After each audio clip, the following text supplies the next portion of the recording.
பங்குச்சந்தை கடந்த ஓராண்டு காலமா சரியா பெர்ஃபார்ம் பண்ணல. நான் ஏற்கனவே சொன்னேன்.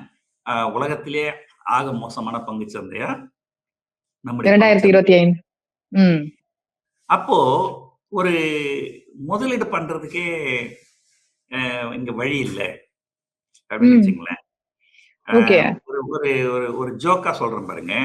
ம். ஒரு கிராமம் இருக்குது. அந்த கிராமத்துல ஒரு 100 ஆண்கள் இருக்கிறாங்க. அந்த 100 ஆண்களுமே பெரும் பணக்காரர்கள். ம். அந்த 100 ஆண்களுமே கல்யாணம் பண்ணிக்கிறதுக்கு பொண்ணு பார்க்குறாங்க. சரி. ஆனா, அந்த ஊர்ல வந்து ஒரு 3 பெண்கள் தான் அழகா இருக்கிறாங்க. சரி. ஆனா 100 ஆண்கள் இருக்காங்க. அப்ப என்ன பண்ணுவாங்க? அந்த 3 பெண்களுக்கு டிமாண்ட்ஸ் டிமாண்ட் அதிகமாகும். ஆமா. ம். அதிகமாகும். ம். இப்போ ஒருவேள 100 அழகான பெண்கள் இருந்தா டிமாண்ட் ஏறாது. கண்டிப்பா ஏறாது. ஸோ, அதுதான் வந்து அதாவது என்னன்னா, இங்க முதலீடு பண்றதுக்கு மக்கள் கையில ம். நெறைய பணம் வச்சுருக்கிறாங்க. ஆனா, சரி. அங்க அ ஸ்டாக் மார்க்கெட் ஒரு அழகான பெண்ணா தெரியல. ம். ரியல் எஸ்டேட் ஒரு அழகான பெண்ணா தெரியல.